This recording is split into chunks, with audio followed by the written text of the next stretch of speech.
Il voit sa femme qui cause à la cuisine avec son fils. Il voit l'amour qui les rattache l'un à l'autre. Il se dit, dans son cœur, femme, tu ris aujourd'hui, mais demain tu vas pleurer. Si tu pouvais savoir que notre Créateur a demandé cet enfant que tu aimes tant. Alors, Abraham n'a pas hésité. Pourquoi Abraham n'a pas hésité? Parce qu'il a fait confiance à Dieu. Il s'est dit, si je suis père d'Isaac aujourd'hui, ce n'est pas par ma force, mais c'est Dieu qui me donne Isaac. Ok. Si le même Dieu décide de reprendre Isaac, ça veut dire, il a permis que ma femme soit appelée femme et mère. Déjà, tout le monde sait qu'elle est déjà une mère. Donc, même si l'enfant part, on dira que c'était la mère d'Isaac. Au lieu de dire d'elle la stérile. Amen. Amen. Donc, Dieu, le fait qu'il a envoyé Isaac, a enlevé sur la tête de Sarah l'opprobre de la stérilité. Mais maintenant, Sarah est une mère. Même si l'enfant part, Sarah restait la mère d'Isaac. Que la volonté de Dieu soit faite. Il n'a pas parlé de ce projet à Sarah parce que Sarah devait être faible. Vous savez bien, les sœurs, comment vous aimez vos enfants, n'est-ce pas? Sarah devait dire à Isaac, à Abraham, bon, mais meurtrier, toi et ton Dieu, le Dieu des sangs, hein? Vous voulez tuer mon enfant? Tu sais comment j'ai souffert pour avoir cet enfant? Et qui est? Tu es sûr? Tu es sûr que tu as souffert pour l'avoir? Non, tu n'as pas souffert pour l'avoir. Si tu as souffert, c'est parce que le temps pour toi d'être une mère n'était pas encore arrivé. Quand le temps doit arriver, la chose va venir même si tu dormais. Est-ce que vous comprenez un peu? Amen. Même si tu dormais, la chose va venir. On souffre parce que le temps n'est pas encore arrivé. Et quand le temps vient à sa maturité, nous possédons ce que nous sommes. Amen. Gloire à Jésus-Christ. Amen. Isaac, le petit garçon, pendant qu'il courait vers les tentes, son père lui dit, Isaac, il dit, papa, on va aller offrir un sacrifice à Dieu. Isaac était content. Comme d'habitude, ils allaient offrir des sacrifices à Dieu. Isaac dit, papa, je vais chercher le bois. Isaac dit, pas de problème. Abraham dit, pas de problème. Isaac cherche le bois accompagné des serviteurs de son père. Ils ont cherché du bois. Ils ont pris du feu. Ils ont pris du couteau. Abraham a dit à sa femme, Sarah, elle dit, mon Seigneur, je vais offrir un sacrifice à mon Seigneur. Sarah dit, que tes pas soient conduits par le Seigneur. Il dit, Amen. Sarah dit, Isaac, puise-moi de l'eau. Abraham dit, non, Isaac va avec moi. Elle dit, ah, ok, va avec ton père.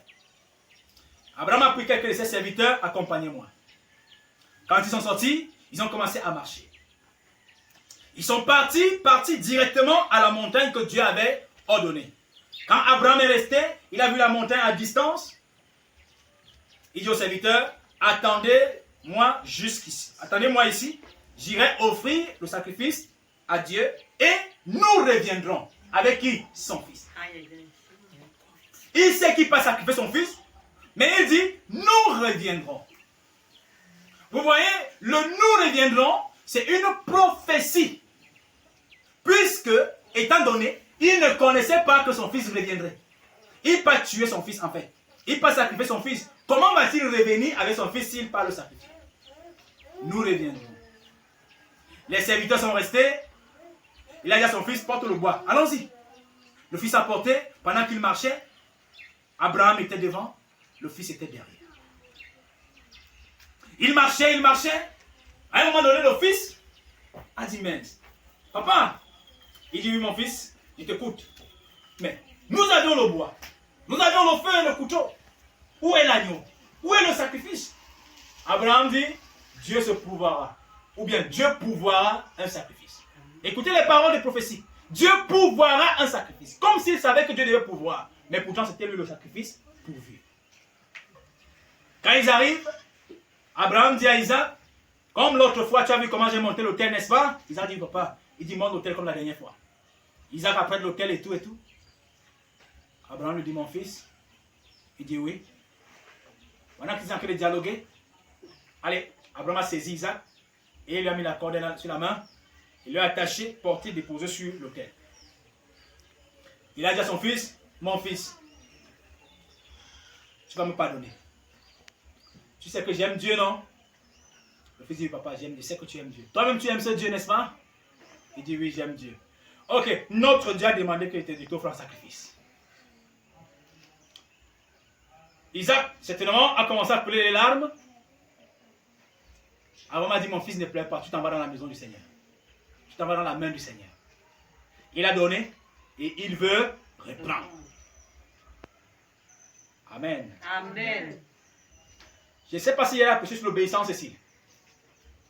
Vous voyez, Dieu a éprouvé. On dit, après ces choses, Dieu mit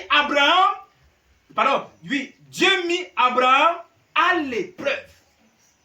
Dieu parfois vous demande les choses les plus dures et chères, pas parce qu'il a besoin de ça, mais c'est pour savoir si vous l'aimez plus que ce que vous avez de plus cher. C'est pour savoir si vous l'aimez plus que votre travail. Si vous l'aimez plus que votre père qui vous a accouché. Si vous l'aimez plus que votre école. Si vous l'aimez plus que... C'est pas parce qu'il veut vous séparer de vos parents, non. Mais il veut savoir si vous l'aimez. Il ne voulait pas séparer Abraham de son fils. Non. Il voulait savoir si Abraham l'aimait. Parce que quand Dieu a regardé Abraham, il a senti qu'Abraham a commencé à aimer son fils.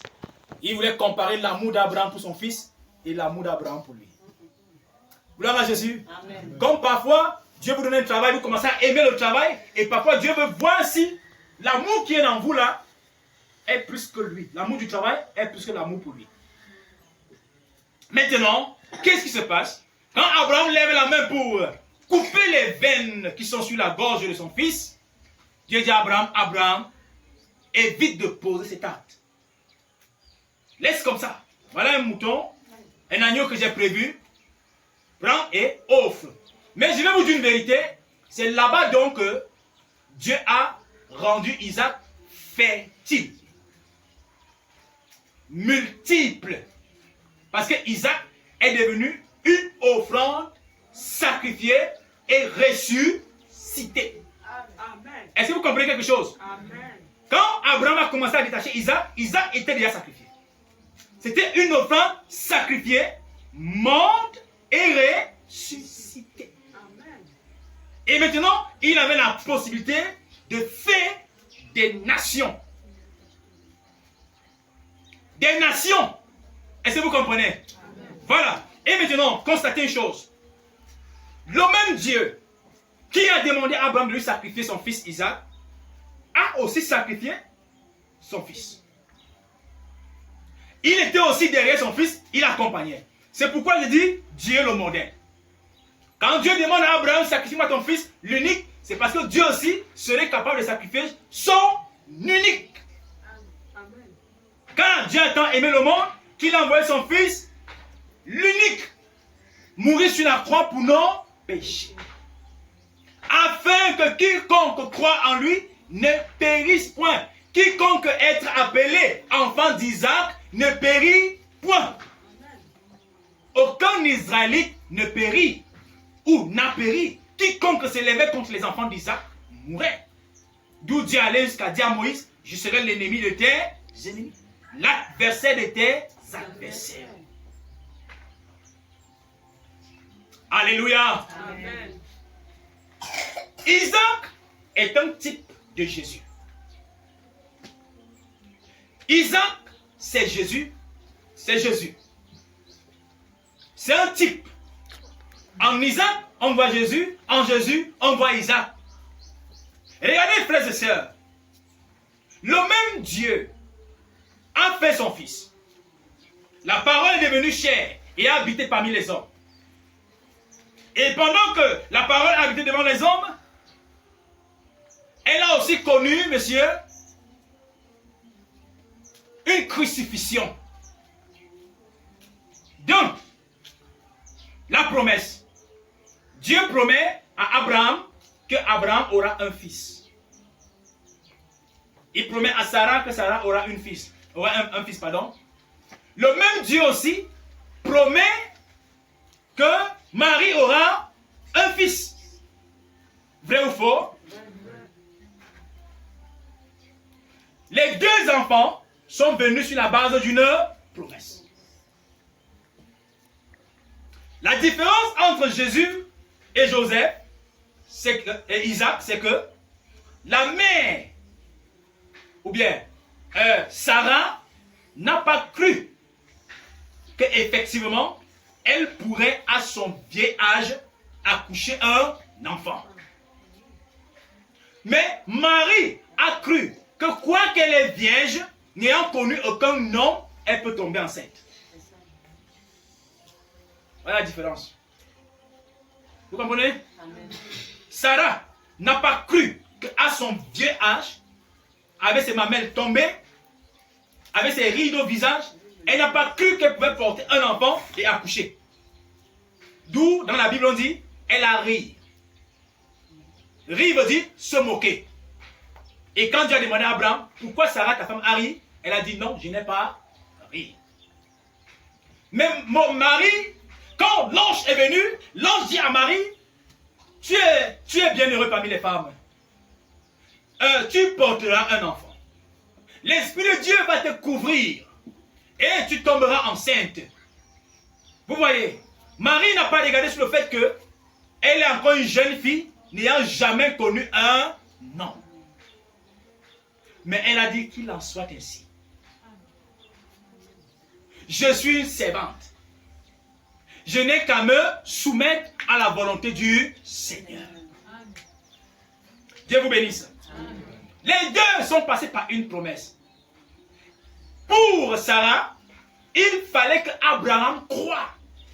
C'est la foi d'Abraham qui a permis que Sarah tombe enceinte. Si Abraham n'était pas solide dans la foi, Sarah ne tombait pas enceinte. Amen. Amen. Après maintenant, monsieur, la promesse, il y a eu la naissance. La naissance, Isaac est né. La naissance, Jésus est né. Les deux sont nés. Ils ont vécu sur cette terre. Ils ont eu devant eux l'ensemble du mal que nous pouvons aussi avoir devant nous. Après cela, ils ont grandi. L'autre a été sacrifié à 33 ans. L'autre a été sacrifié à dans les 15-18 ans. Celui qui est sacrifié à 33 ans, il est le plus vieux.